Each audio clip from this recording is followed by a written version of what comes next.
we're still very young as a company, and I was fundraising. It wasn't really coming through, and I didn't know how I was going to pay for that team, for the people who we were paying for.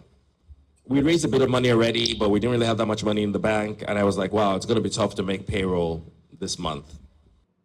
And literally, I went into one of our clients. At the time, MultiChoice was like our biggest client. And I literally would just drop into their office and no appointment. They saw me every week. They knew me in that place, right? Because they gave us our first big break as a business. And in talking to one of the, my key counterpart there, she was really upset about something. And she was like, we're trying to resolve this one issue. And somebody gave us a quote. Basically, they send reminders to you every month.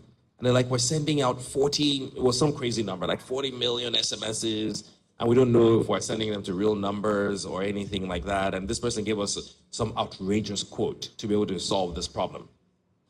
And I said, but we have a system where we send SMSs and we know when the SMS is delivered.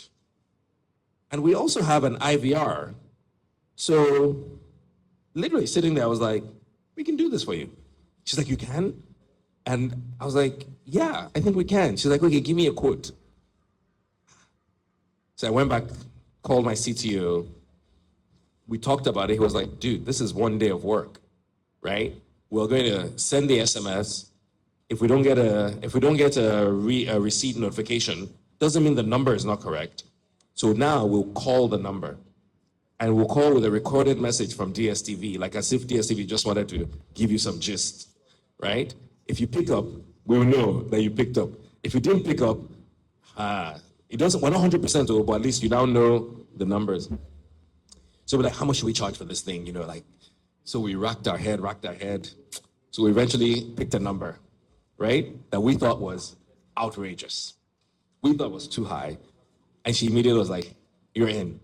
So I was like, oh shit, I should have put more. And so many years later, we laughed about it, and she said, yeah, you were way below what we were thinking of already paying.